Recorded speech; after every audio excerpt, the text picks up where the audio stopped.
19 июня около 20 альпинистов пройдут по 3 маршрутам, по которым в 1920 году осетинский народ спасался от грузинских националистов. Их путь займет 3 дня. Альпинисты будут останавливаться в местах, где захоронены невинные жертвы. Это 3 направления со стороны Димрахух. Это со стороны Кударского ущелья, это со стороны Рокского. Они хотят плитку, на которой будет написано о том, что об этом забывать нельзя, хотят там это закрепить. Мы сегодня не можем дойти до Нагира, где обосновались наши земляки. Они, придерживаясь карантинных норм, может быть, до конца не дойдут, но это так будет лучше.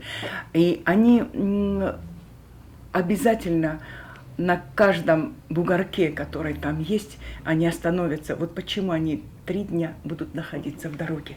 20 июня будут приспущены государственные флаги по всей республике. Будут возложены цветы и венки к памятнику 13 коммунаров. В 10 часов начнутся богослужения в храмах Осетии, вознесут молитву за жертв геноцида и в храмах Армении. Также 20 числа в 12 часов дня пройдет общенациональная минута молчания. После официального выступления президента, обращения к народу, была объявлена общенациональная минута молчания.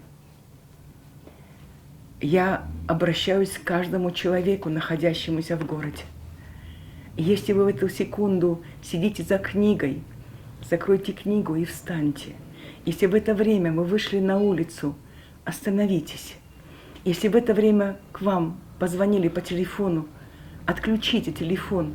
И эту минуту молчания подарите всем, кто погиб и чьи души были загублены. Я обращаюсь ко всем водителям. Пожалуйста, остановитесь молча, на секунду, выйдите из машин. Давайте мы это покажем. Давайте мы покажем силу своего духа.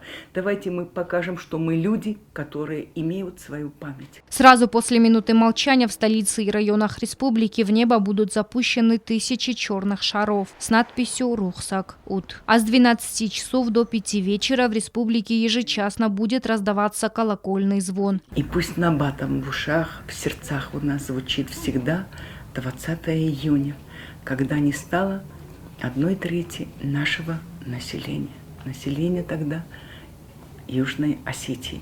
В эти же часы на Театральной площади будет звучать траурная музыка. Во время памятных мероприятий в республике будут розданы листовки, еще раз напоминающие о том, что такое геноцид и какие невосполнимые потери понесла Осетия в 1920 году. Мы обязаны знать, мы обязаны помнить. Агунда Губозова, Рауль Кочев, Оксана Татаева. Информационный выпуск сегодня.